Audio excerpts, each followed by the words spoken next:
Fala pessoal, tudo bem? Aqui é Fernando Mesquita, se você não me conhece, muito prazer. Eu sou o autor deste canal, que é o maior canal do país sobre técnicas de preparação para concursos públicos. Hoje a gente foi pego aí, não integralmente de surpresa, mas com a confirmação de uma história que já vinha se desenrolando ao longo dos últimos dias, né? O concurso do IBGE, o processo simplificado do IBGE, ele acabou sendo suspenso. Eles divulgaram essa nota aqui que diz: conforme divulgado no dia 26 de março, a votação do orçamento no Congresso Nacional para o exercício 2021 reduziu em cerca de 96% o total de recursos destinados à realização do censo demográfico. Diante desse cenário, o IBGE comunica que as provas objetivas referentes aos processos para os cargos de agente censitário municipal e agente censitário superior e recenseador não serão realizadas nas datas previstas de 18/4 e 25/4.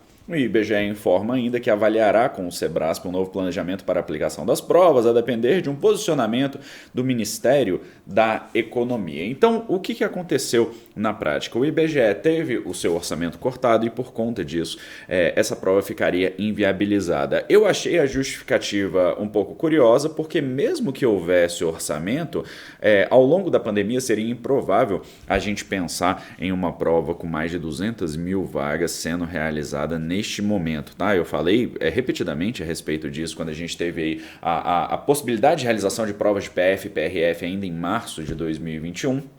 E eu acho sempre muito complicado, muito perigoso que a gente tenha as conversas a respeito da realização de provas neste momento. Por outro lado, a gente está aí com a previsão de uma vacinação muito mais agressiva no segundo semestre de 2021, o que possibilitaria a retomada dessas provas. Uma coisa que eu venho falando repetidamente ao longo desses dias é que a gente tem que aguardar a vacinação para que seja seguro realizar essas provas. A gente não tem como fazer essas provas agora. Nós estamos chegando aí a uma faixa de 4 mil mortes por dia em virtude da Covid, e é claro que seria irresponsável para o Estado especificamente, como eu já tenho falado aí, promover essas aglomerações sem que haja uma necessidade clara e contundente para que isso aconteça. No caso do IBGE, o que deve acontecer? Eu não acredito que conforme eles colocaram, se não houver uma mudança de posicionamento do Ministério da Economia, essa prova seja possível. Fernando, eu estava estudando para a prova do IBGE. Qual o caminho agora? O caminho agora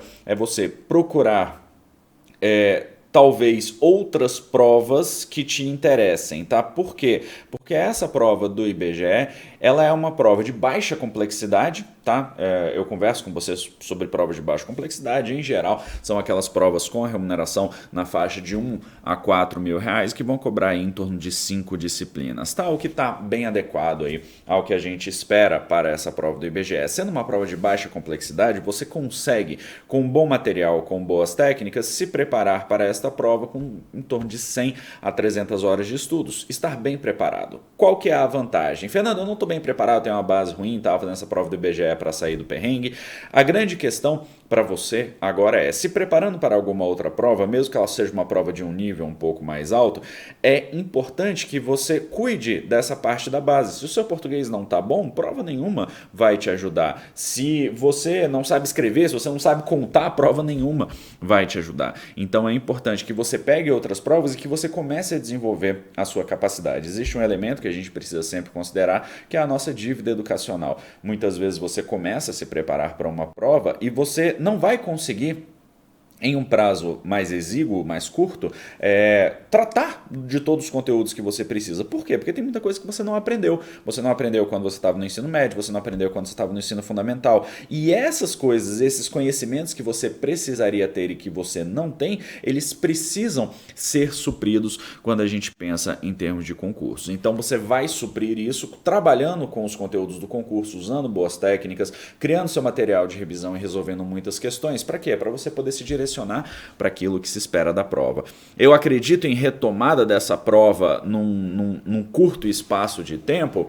a gente vai ter que ver aí o que o Ministério da Economia vai dizer, mas seria muito interessante a gente ver uma mudança de posicionamento tão radical. Por quê? Porque, ora, se eles cortaram o orçamento, eles sabiam o que isso ia implicar. Aí o IBGE vai bater lá na porta do Ministério da Economia e vai falar: opa, vocês cortaram meu orçamento, velho, o que eu vou fazer agora? Aí eles vão falar: ah, não, é verdade, desculpa, a gente não tinha pensado nisso.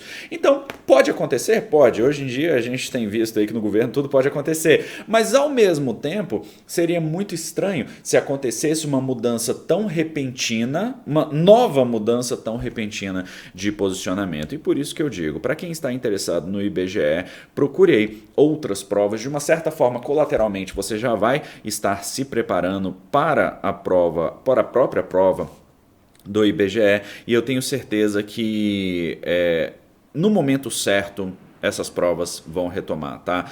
Eu tenho dito e repito aqui que esse é o momento de a gente construir uma base. 2020 e 2021, eles foram excepcionais momentos para quem estava começando. E eu sei que é irritante às vezes a gente ouvir falar isso, mas para quem estava começando, você teve uma chance de, no momento de muita angústia, sim, emocional, estrutural, mas de baixa pressão em termos de prazo e de estudos, você se preparar para essas provas. E a gente viu alguns alunos evoluírem nesse sentido, algumas pessoas, obviamente, e sem poderem ser culpadas por isso, numa situação um pouco mais grave de não conseguir estudar e tudo mais. Eu, inclusive, tenho um vídeo no canal aqui que fala sobre isso, mas o grande desafio que eu tenho para você agora é não se deixar afetar integralmente por essas circunstâncias. É claro que uma notícia de adiamento de uma prova que a gente queria fazer é um soco no estômago às vezes, mas o que a gente precisa fazer? A gente precisa redirecionar essa nossa energia, não perder